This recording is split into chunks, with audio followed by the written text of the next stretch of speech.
to their shirt. So well, that's a good beginning. See, that's you're already ready to go. That's a good start. It. No worries. But let's start with, how did you choose Baylor? Yes. Great. That's a great good start. That's a great start. So, you know, as you probably know, I started my college career at TCU. I spent two years there. Yeah.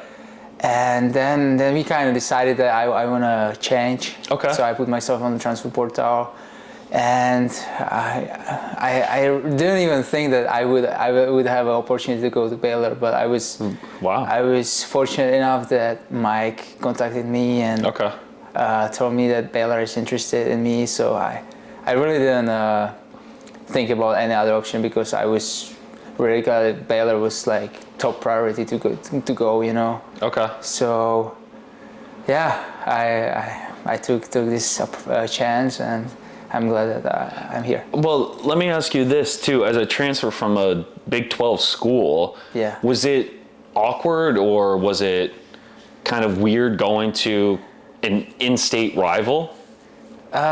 The thing was that I kind of, before I played here at Baylor a few times for TCU, so I already knew like how Baylor looks like, the facilities and everything around Waco. Yeah. So I wanted to go here because they would be any new, it would be pretty similar. Baylor, TCU, pretty similar schools, and I knew the quality of the team. Yeah. So yeah, that's why.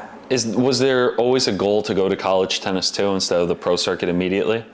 It kind of changed by the time. I wanted first to go pro, but when I after high school, I thought, and my coach thought that maybe it will be better option for me to take 4 more years to practice, you know, get older, mature a little bit, and then hit the tour. Yeah, and it will give me higher chance to succeed. Later age. Yeah. And for you, what was the kind of realization or the transition to college tennis? Was that difficult for you, or was there something there that you didn't know about when you first came to college to play? I mean, I would say it was the approach to the players were a little bit different than before, what I was used to back at home. Yeah. It was very individualistic, I would say. You know, everything around me, I was in the center always. But here it's more about the team and you know, the team culture. So it took me some time to adjust, but that's probably the biggest. What was especially as a team too, did you, I wouldn't say have trouble, but I would say, was it hard, was it easier playing for a team than playing for yourself? I would say in the beginning it was probably a little bit harder, because you know, you have more responsibilities. You're just not playing for yourself. So you don't want your teammates down. And so I think it was a little bit more difficult. Difficult because, do you think you put a lot of pressure on yourself then? Maybe also, you know, I didn't want the team to lose, and the coaches, you know, it's you know, they provide us all these great resources. You know, I'm talking more about the TCU now, about both. Yes, in general. Great resources. So I felt kind of pressure. Do you put pressure on yourself on the tennis court as well? Yeah, of course. I want to win every single time. Yeah. Is that something that you've had to adjust when you play college tennis? Or do you still put pressure on yourself? I mean, there's, in every single college match, there is some level of pressure, and I mean, especially when you play for these big schools as Baylor or TCU, there's more pressure because every single match you expect to win. So, but I think when I get older, it's kind of, I got used to it, and I am able to handle it better. Okay, so how would you describe your own game? On the court? No, as a person going to class. No. No, as a tennis player. How would you? Just like, that's it, like, no. How do you describe yourself as a student? No. How do you describe yourself as a as a tennis player? As a tennis player. So, as you know, I play one-handed backhand, which is love it. Kind of. unorthodox these days. No, it's fantastic. I have a one-hander. I do? never say unorthodox. It looks so much better than a two-hander. It does. It does. Yeah, but these days it's true. It's not that often. And I'm always trying to start with the solid baseline game, because I'm like moving better. I'm not like 6'5", so my serve is not the biggest weapon, but I would say like my being stable and good mover, that's my base. That's your game. Court coverage. Exactly. In that sense. And what would you, if you were to pick a one-handed backhand on tour that looks like yours, whose would it be? I wish I could have one day maybe like same like Rishagas, Chaos, Rinka, those two guys, those are the biggest one-handed backhands. It's fantastic. Did you always have a one-hander? Yeah, I did. Really? Yeah. Even when you started playing? Yeah, always. You never even tried a two-hander? No. Why not? So my dad he was always my tennis coach, and he also played one-handed backhand, so it was kind of natural for me to just start playing one-handed backhand. It's easy, right? It was like in the beginning when I was young, I just that's what he told me. I just hold the racket in one hand, and I started to play with one hand, and then that's how I like that though. I mean, I switched when I was 13 from a two-hander to a one-hander. Yeah. So I never really know what it's like to always have a one-hander. I feel like that's tough. Yeah, probably in the early age, it's not easy.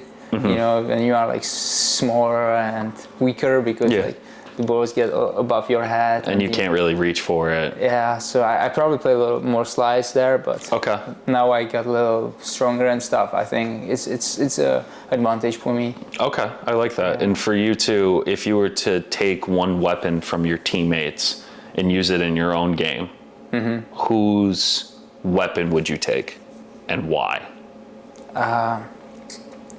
I really like Finn's forehand when he has time on it. I think that's like very specific scenario. Yeah, that's like when Finn has like forehand, which he has time and he's like approaching to the net.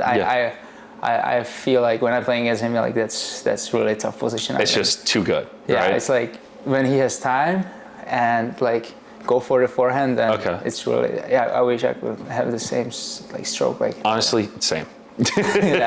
With all your guys' game, just watching you guys practice is incredible. And for you too, when with Coach Woodson or Coach David at TCU, what's one thing that you've learned in college tennis so far that's been the biggest impact for you?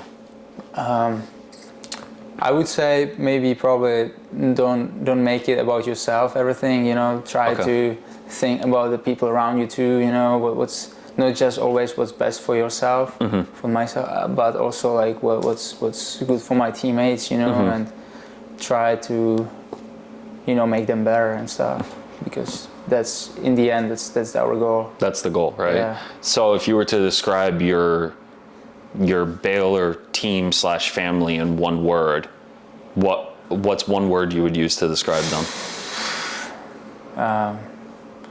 Say love, maybe. Love, yeah. Love or laugh? Love, yeah. Love, okay. I think we have really good relationships. Okay. We love to spend time together, and we enjoy our presence. Okay. Yeah. I like that. And my last question to you is, so thank you again for doing this. My last question for you is, what's your goal as a student athlete this year for 2023, and what's a goal that you have for your tennis game? So as a student athlete, one of my goals was to get to NBA for fall 2023. Oh, very nice. And so I got accepted, so that's good. That was Congratulations. my first goal. And with the team, obviously win the Big 12. Okay. And Big 12 tournament. Okay. That's our goals for the rest, and then do well in the NCAAs. That's our biggest goals for the rest of the season. Love that.